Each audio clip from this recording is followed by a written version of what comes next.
కళ్ళతో మన్నే నాపై పోస్తూ ఉన్నారే. తలువాలు ఒడి బియ్యాలు నువ్వోసుకోవే. ఈ మన్ను పరుపులనే పడుకుంటున్నానే. ఆ పూల పరుపులను హాయిగా నిదరోవే. పైసా పైసా అన్నాడు గదనే నిన్ను గన్న నాన్న. ఆఖరికి కురిసేది ఆటన సిక్కల నానా. పరుగు పరుగు అంటూ తీస్తిరి గదనే పరుగు.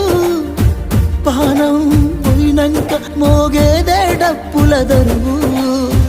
ఉండదనికే హాని పిల్ల పాపాలతోని హాయిగా బతుకేను వందేళ్ళు. నువ్వు పువ్వులు అల్లు